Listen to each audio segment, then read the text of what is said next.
You know, there's a lot of competition for the Worst Dad Alive award, but this guy might take the cake. So we're talking about Christopher Gregor. And at the time what we're talking about here happened, he was a late 20-something father in New Jersey, with his son being 6-year-old Cory Micolo. And reportedly in 2021, Gregor took Cory to the Atlantic Heights Clubhouse Fitness Center because he believed the boy was too fat. So he has Cory get on a treadmill and start running, with surveillance video capturing what happened next, but I'm not going to show the video because he's basically torturing his son. Right, first, Gregor raises the speed and incline of the track, with then the boy falling down and sliding off multiple times, with the boy's father, and I use that word very loosely here, just picking him back up and placing him back on the treadmill, causing his legs to fold backward, at which point Gregor appears to bite his son's head. Then Cory gets on, falls off again, gets back on, and struggles to keep going until his father lowers the speed and incline. And as if this one instance wasn't horrifying enough, less than 2 weeks after that video, Cory died, with the cause reportedly being blunt force injuries with cardiac and liver contusions with acute inflammation and sepsis. And while his death does not appear to be directly related to this treadmill incident, a forensic pathologist determined that Cory suffered from chronic abuse. And reportedly, a doctor testified that he suffered an acute traumatic injury to the heart 4 to 12 hours before his death. And so now Gregor's standing trial for murder, and if convicted, he faces life in prison, with Cory's mother being the first witness to take the stand, and she gave this incredibly heartfelt testimony. He told me Cory wasn't feeling good,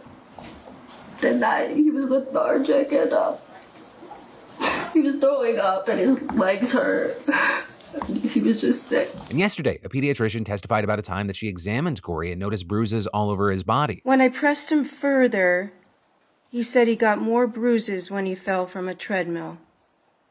He said that he had to run fast because his father said he was too fat. And so we'll see what comes from this trial, but really, no matter what happens, nothing can bring this little boy back. Nothing can make this okay. This monster, in my opinion, deserves to be in the ground, because that is all Gregor is, right? Someone who abuses their child is very likely responsible for their death. That is not a father. That is barely a human being. That is a worthless monster that deserves to be treated as such. But for now, we're gonna have to wait to see if justice gets served here.